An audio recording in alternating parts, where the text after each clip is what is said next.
Pandemi sudah berjalan di seluruh dunia dan juga Indonesia selama 3 tahun. Banyak aspek seperti ekonomi, sosial, budaya, dan teknologi yang berpengaruh. Ayo kita jogging pagi, udara hari ini sejuk sekali. Yuk kita ke taman. Saya lagi nyari kerjaan, tapi baiklah, saya ikut lari pagi.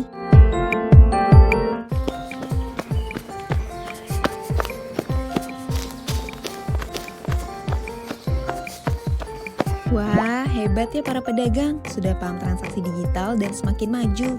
Di zaman sekarang perkembangan semakin melesat, maka kita pun sudah perlu beradaptasi. Wah, kamu serba tahu ya, bagaimana bangkit di masa pemulihan COVID-19 ini? Pekerjaan makin sulit. Di zaman serba digital ini, kita harus pertama, selalu berinovasi. Mau belajar di mana saja dan kapan saja. Belajar kita bisa dari buku, YouTube, sosial media, ataupun jurnal literasi untuk menambah skill kemampuan kita. Kedua, kita kemana-mana perlu akses vaksin booster. Karena dengan memakai vaksin, kita bisa bepergian dan memiliki kartu vaksinasi yang bisa masuk akses perbelanjaan, transportasi, dan fasilitas umum serta gedung. Ketiga, memiliki support system yang membangun untuk perkembangan keilmuan kita dan membangun relasi jaringan usaha. Keempat, memanajemen waktu yang tepat, disiplin, dan teratur antara bekerja dan aktivitas lainnya. Kelima, memiliki jaminan kesehatan yang memadai. Keenam, menabung dan memahami investasi yang sesuai.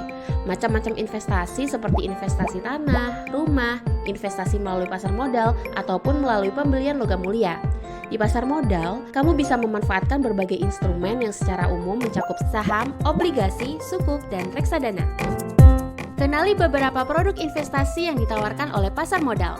Pasar modal adalah sarana bertemunya perusahaan maupun institusi lain, misalnya pemerintah, yang membutuhkan dana dari masyarakat untuk pengembangan usaha, ekspansi, penambahan modal kerja, dan lain-lain dengan masyarakat yang hendak menginvestasikan dana mereka.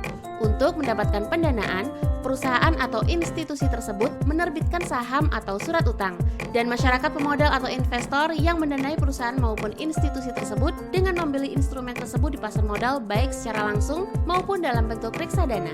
Karena itu, pasar modal memiliki peran penting bagi perekonomian suatu negara. Selain saham, obligasi, dan reksadana, pasar modal juga memperdagangkan bentuk lain seperti waran, REIT, dan produk derivatif lainnya. Langkah-langkah untuk berinvestasi pasar modal sebagai berikut.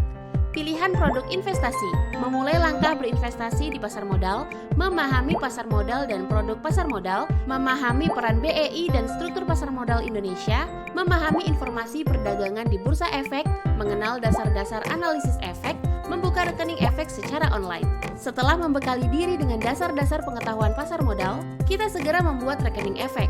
Beberapa sekuritas di bawah ini menyediakan fasilitas pembukaan rekening saham secara online seperti Ajaib Sekuritas Asia, BCA Sekuritas, Mandiri Sekuritas, dan masih banyak sekuritas lainnya. Kenali analisa fundamental dan teknikal agar kita dapat membeli instrumen keuangan yang tepat dan jangan sampai kita salah mengambil keputusan. Wah, pantas kamu semakin kesini semakin produktif. Aku juga mau belajar dan mau berkembang agar menjadi manusia yang berguna bagi negara. Ayo kalian juga ya, generasi bangsa yang hebat, kita bangkit sama-sama.